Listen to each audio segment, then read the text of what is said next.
Hi everyone, and welcome to English Digest. I'm Pat. And I'm Erin. So Erin, when you were younger, did you ever think about becoming a journalist for a career? Not really, No? actually. There were many things I thought of becoming, but a journalist was never one of them. Any reason why it didn't appeal to you in particular? I don't think so. Maybe it was because I grew up in a very sheltered home. I didn't get a lot of the world news from my parents. We were very religious, and they kind of kept me away from the TV for a long time, so... My parents kept me away from the TV, but more for the reason that they just didn't want us to get, addicted to watching it. They wanted us to make our own entertainment by doing other things and not just sit there watching cartoons and kids' TV and that sort of stuff. I think that was also the same for my parents, but it just included news and everything. Other stuff too. Yeah. They kept me pretty away from that sort of stuff. So. Fair enough. Now, I never thought about becoming a journalist particularly. I've thought about it more later as I've become an editor. I've often wondered whether I should try and use those skills to edit like news stuff rather than, English material stuff. Right. Haven't looked at it too seriously, though. Anyway, today's news article is our news digest for this month, and it is about a particular group of journalists, reporters, and a kind of organization that supports them. Let's read through the article and find out who they are and what they're about.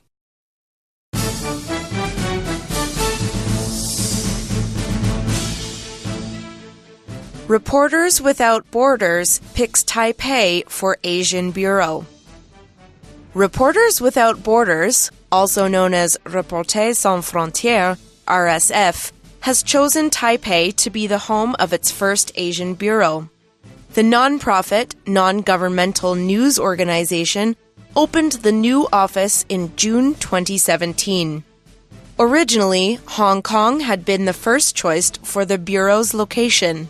However, concerns about press freedom in the region convinced RSF to opt for Taipei instead. RSF was formed in Paris, France in 1985 in order to promote freedom of information and freedom of the press. Part of its mission is to report on incidents of censorship and attacks on journalists and journalism throughout the world. It does this by publicly denouncing such acts and appealing to international bodies such as the United Nations for help. RSF also supports threatened journalists and their families and assists journalists reporting from war zones. Each year since 2002, RSF has published the World Press Freedom Index to show which countries have the best and worst records for press freedom. In 2016, Taiwan was ranked 51st out of 180 countries, the highest Asian country on the list. Another reason why RSF chose it for its Asian office.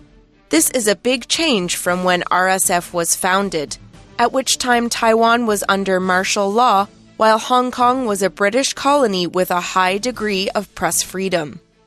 Now, however, the more China gains influence on Hong Kong, the less press freedom the territory has. Hong Kong's media companies are being bought by Chinese giants with pro-Beijing ties, meaning that stories get censored and that editorials have started to favor the Chinese government.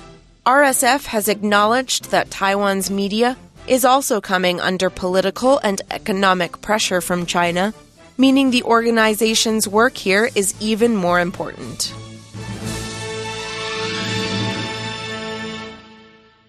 Okay, guys, that is our story. So it's a mixture of current news and a bit of history about this organization, Reporters Without Borders.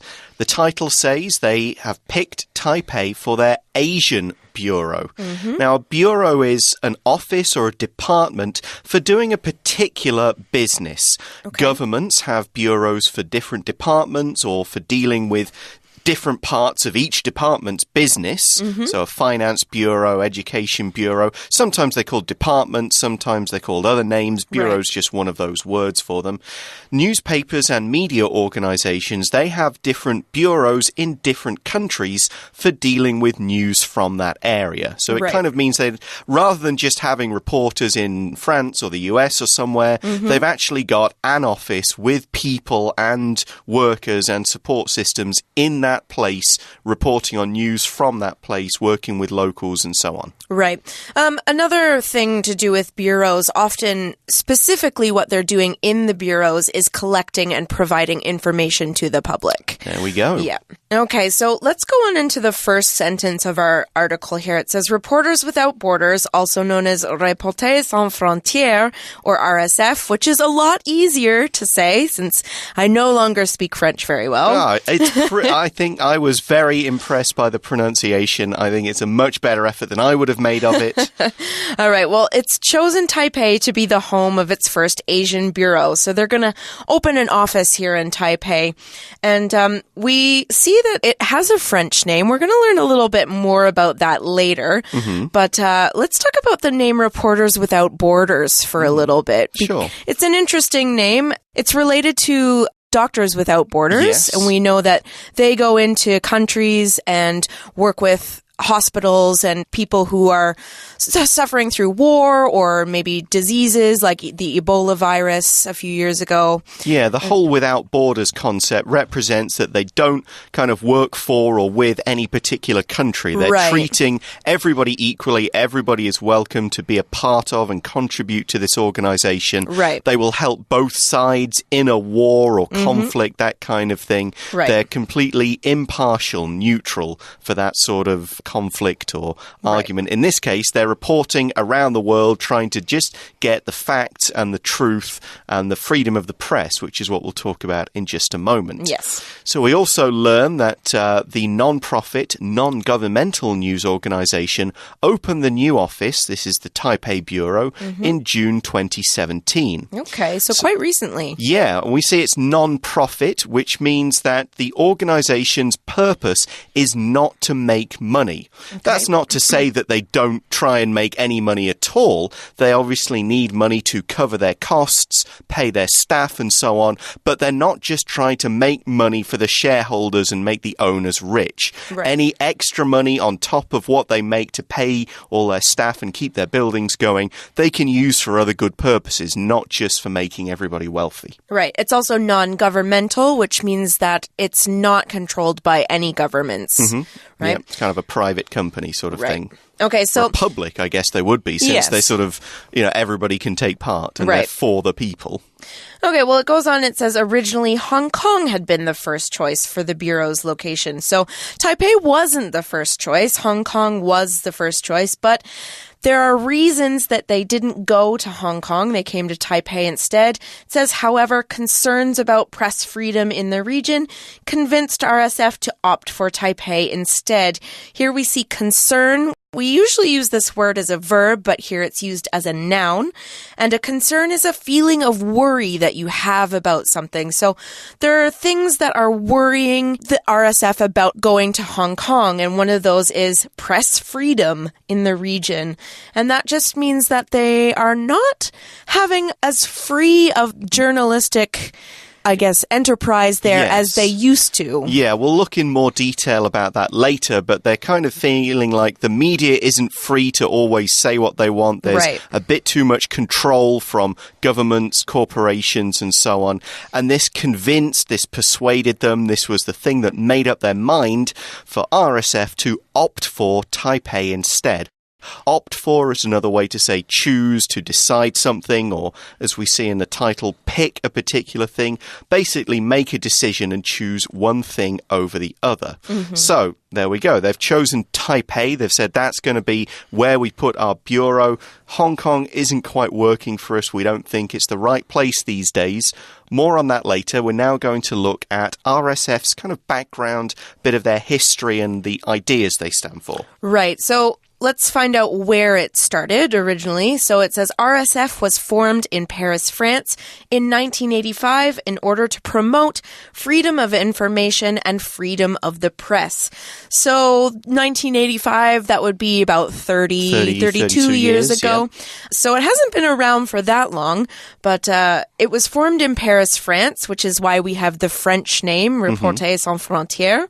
And they had a specific goal in mind. So it says, in order to promote freedom of information. So they believe that everyone should have access to information and everything should be transparent, or it should be available, and we should know what's going on in the world.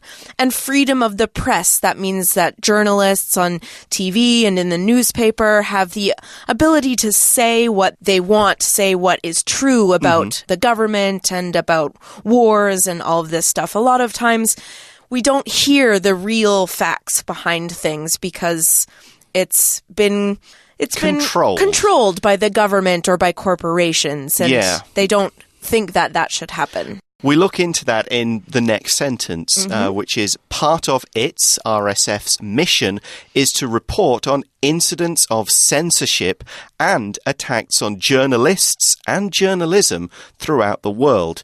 So when we talk about someone or something's mission, we mean it's their goals, it's their purpose, it's the thing they are trying to achieve, okay? It's when they set out, they go, okay, what are we doing here? What is our ideal? What are we working towards? And part of it is reporting on incidents of censorship. Right. So an incident is an event, but it's usually one that we consider more important than just a normal everyday happening. And sometimes that's because it's violent or because it's negative.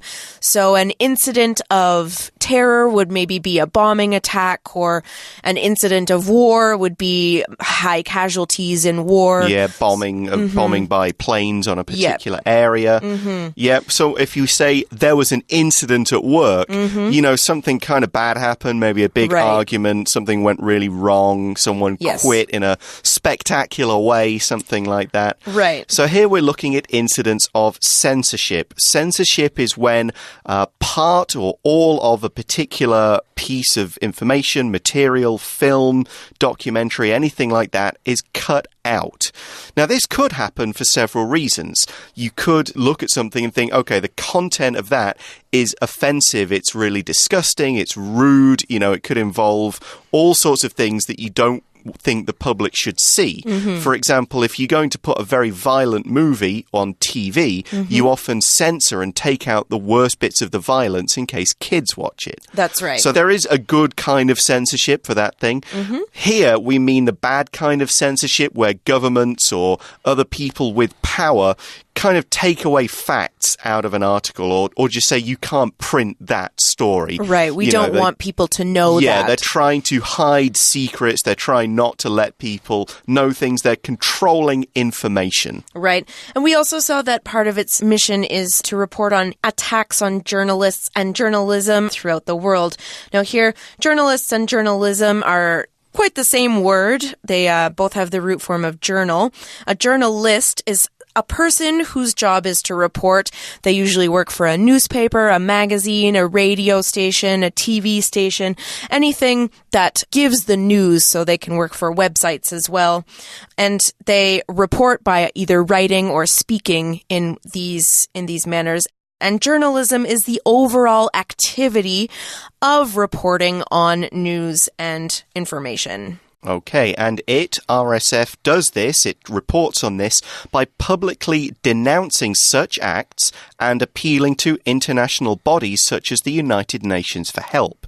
So publicly denouncing means it basically announces in public, it says, these guys did a bad thing, you know, these journalists were attacked, you know, these journalists were censored, these journalists were lost their jobs, kicked out, you know, or even arrested and put in jail, which does happen in a whole bunch of countries. Yes. So that's what they mean by denouncing, publicly saying something was wrong. They also appeal to or ask for help from international bodies such as the UN. Right. A body is an organized group of people with a common purpose or function, like an international body who governs stuff, a regulatory body who looks after the rules and regulations, and so on. Right. So when they're appealing to these international bodies, such as the United Nations, for one, they're making an urgent request. It's done in a public way. So they're going to the United Nations. They're requesting that they give them assistance. And maybe, they'll have a press conference, or they'll write a paper and have it published in maybe a newspaper that's well read, like the New York Times or something like this. Or get a friendly government to call for a vote or a resolution of some kind. Right. And we see RSF also supports threatened journalists and their families and assists journalists reporting from war zones. So a threatened journalist would be one who maybe the police are trying to throw in jail or something like that. They've said, don't write this or you'll get in trouble, we'll beat you up, or worse. And they also help those people and their families, maybe get them out of the country, give them protection. And they help those reporting from war zones by giving them, again, protection, make sure that one side or the other isn't trying to stop them reporting, and so on. Okay. This can also be in Mexico, where there's a high level of violence against journalists. So journalists there are often threatened by the drug cartels for reporting about maybe bodies that have appeared from part of the drug war there. So they would do a lot of work in Mexico to keep journalists there safe. Okay. We'll find out a bit more about what the RSF does in just a moment, but right now we're going to take a short break.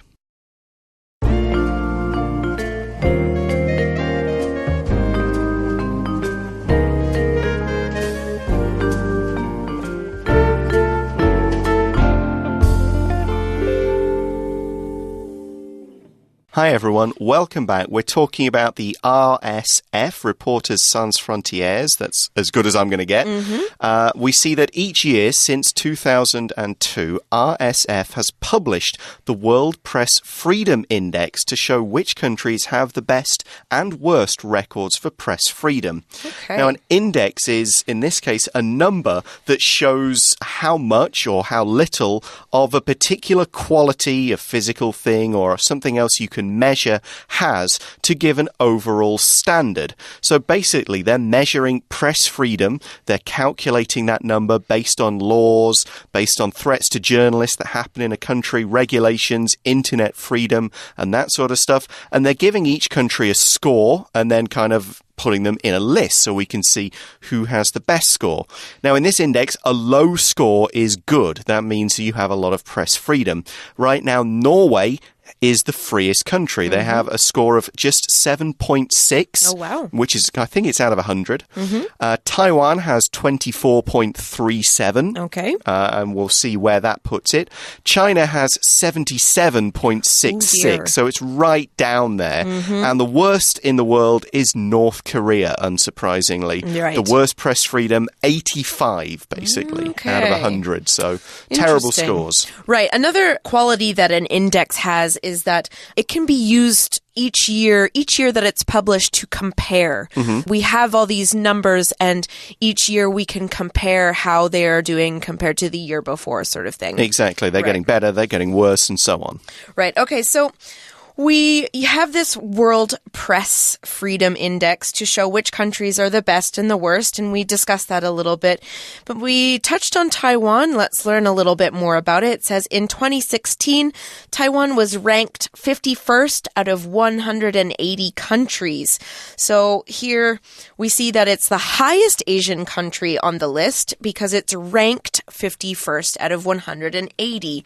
When you rank something, you have a particular position in a list of people or things, in this case countries, that have been put in an order of quality or importance. So here we're studying the quality of press freedom, and we see that it ranks 51 out of 180.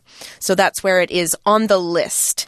Yep, and because it is the highest Asian country on the list, so higher than Japan, Korea, Thailand, Singapore, and so on, this is another reason why RSF chose Taipei for its Asian office. Right. And this is a big change from when the RSF was founded. We know that was back in 1985, and we know because at which time Taiwan was under martial law, while Hong Kong was a British colony with a high degree of press freedom.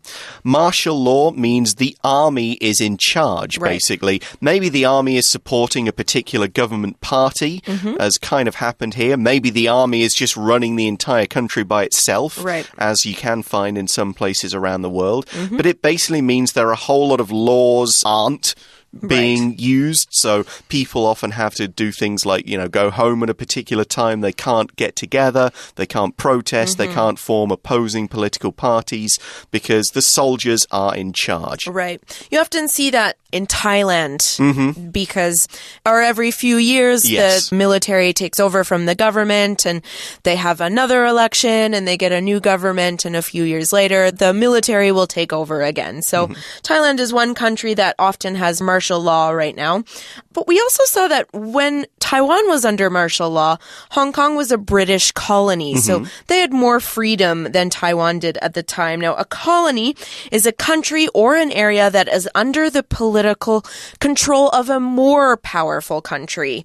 Usually one that's far away, but not always. So when Hong Kong was a British colony, it was under the control of the UK. So the Queen was sort of in charge. The head of state. The government was obviously in charge. Taiwan had a representative.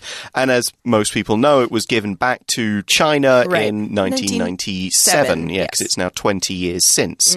Okay. And at that time, it had a high degree of press freedom. That was then. This is now, so, 30-odd years after that time. Now, however, the more China gains influence on Hong Kong, the less press freedom the territory has. We use that kind of the more something, the less something to show the relationship between two particular things. Here it's an inverse kind of relationship. The more something has, the less something results. And in this case, the more China kind of gets control and has influence, the less press freedom there is in the territory. Now, the word territory just means an area of land. It's often used to refer to a whole kind of area like Hong Kong or Macau. We could also say region. It basically means it's an area of land controlled by a particular country, group, and so on. So Hong Kong went from being a colony, which was under control of the British. Yes, it was British territory. And now it's territory of the Chinese. That is right. So it says Hong Kong's media companies are being bought by Chinese giants with pro-Beijing ties. So what's happening in the territory of Hong Kong now is that Chinese media companies, which are gigantic, they're very big, they have a lot of money, they have a lot of power, are coming into Hong Kong because it's controlled by China now. And they're buying Hong Kong media companies. So what's happening is that these companies, these giants, have pro-Beijing ties. That means they have a relationship to the government in Beijing, and they are kind of in favor of them, basically. In favor of the government. They will, they are often controlled by kind of the government, and they will do what the government wants them to do. They will say the things the government wants them to say. So they have these really strong connections to Beijing, and they're buying these media companies, meaning that stories are getting censored and that editorials have started to favor the Chinese government. So we see the verb form of censorship here. Censor means to go through a book or a magazine or a TV show, anything, and pick out the parts that you don't want in there. So that's what these Chinese media companies are doing. They're taking the parts out of the Hong Kong media that they don't want to see there because maybe it says bad things about the Chinese government. Or maybe it says things that are completely true, but they just don't want people to know. Exactly. And we also see that editorials have started to favor the Chinese government. An editorial is an article in a newspaper that represents the editor, a single person, or the editorial team, kind of the group of senior writers and editors of the paper. And it's their view of a particular issue, usually a topical issue. Right. So it's not really reporting the facts of a story. It's kind of saying this is what this organization and this newspaper and our people here, this is what we think of the issue. Right. So it's an opinion piece. That's it, yes. Right. It's also for short called an op-ed. Yep. So an opinion editorial. So we see op-ed to make it a lot shorter. Yeah, now these will often have a particular viewpoint that the newspaper has had for a long time in favor of one political party or another political party, trying to kind of play sort of down the middle or very strongly in favor. And here we're seeing that these newspapers are starting to favor the Chinese government. So saying things like, you know, people shouldn't be worried about fighting for independence. Democracy's not so important. People should just shut up and listen to China and so on. So therefore, there's not as much press freedom. And therefore, RSF thinks, OK, maybe we shouldn't work in Hong Kong. They will try and influence our reporters and journalists as well. That's not a good place for our bureau. Right. And so it says RSF has acknowledged that Taiwan's media is also coming under political and economic pressure from China, meaning the organization's work here is even more important. So when the RSF acknowledged that this is happening, they accepted or admitted that this problem also exists here to some extent. It's not as great as it is in Hong Kong right now, but it's starting to come under pressure from China. We also saw political pressure. Political means that it's related to politics, so the government and the president and how laws being made and the way things are done and so on. Right. And economic pressure. So it's relating to how the economy affects the country and where money is coming from big businesses and how that is kind of coming from China into Taiwan, which we can all see. It's very apparent. Obviously, the recent example earlier this year, Panama cutting diplomatic ties with Taiwan. That is kind of a form of political pressure because it's kind of saying, you know, we don't want to be your political allies. We're not going to recognize you anymore. So, you know, that's kind of a bit of a message saying do the right thing, otherwise this will continue to happen. There was a drop in mainland Chinese tourists over the last couple of years. That's a form of economic pressure because it's kind of a message from China again saying, like, if you don't be more nice to us, then we'll stop sending you money through our tourists. So this has been happening in Taiwan, and the RSF has admitted that this is happening. And that's important for them to do. They should recognize that. Of course, because they need to report on it. That's the whole freedom of information idea. They're saying this is a problem, so we're here to make sure all of this stuff gets reported and the world knows what's going on. And it's a good thing for Taiwan because they will help keep Taiwan have their press freedom. Yeah, that's their idea. And report if stuff is going on, they will start shouting about it so that the international community kind of pays attention and says, hey, this is happening right here. Well, good luck to them. I hope it works. Go RSF. Okay, that is the end of our News Digest article for this month. We hope you've enjoyed listening to it and learned a few things. We'll say goodbye now for English Digest. I'm Pat. And I'm Erin. Bye-bye.